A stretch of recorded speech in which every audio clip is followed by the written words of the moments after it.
When I was working to overcome my own overactive bladder symptoms, I did extensive research and I even took courses in urology, neurology and pelvic floor physiotherapy on both sides of the Atlantic.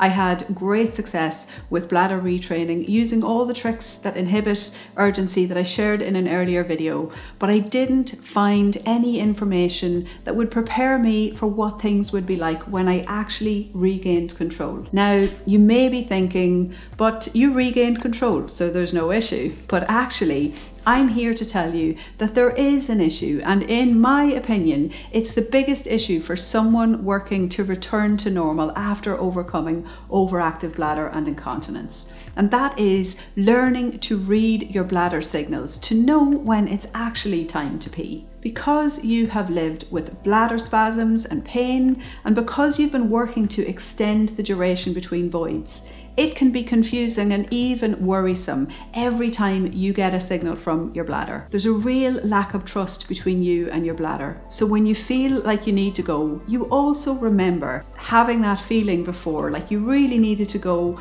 when you didn't. And this is really hard to overcome. It can be difficult to give yourself permission to pee when you've been regimented with your timing. Sometimes activity, extra liquids, stress, they'll all fill up the bladder more quickly and you'll really need to empty. But because you've lived with bladder problems, you might not listen and you might keep holding on. That happened to me. And not listening meant that I waited too long. And when I went, I was peeing for Ireland. And after that, I would feel bladder discomfort for a day or two. It wasn't a good situation. It took quite some time for me to start trusting my bladder signals again.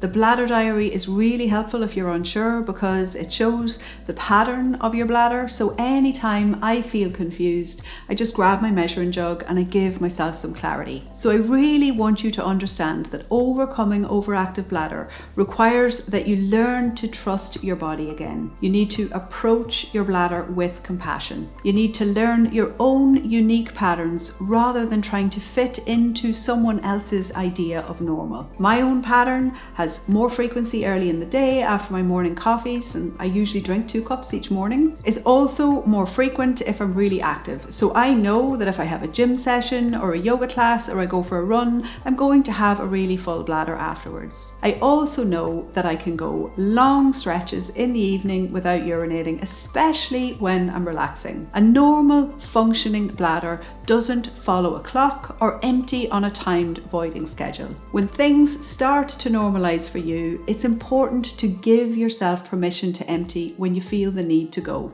and to relearn to hear your own bladder signals. Let yourself pee when you have to, and don't beat yourself up if you read a signal wrong. It'll take a little time and practice to properly relearn how your bladder is communicating with you, but you will get there.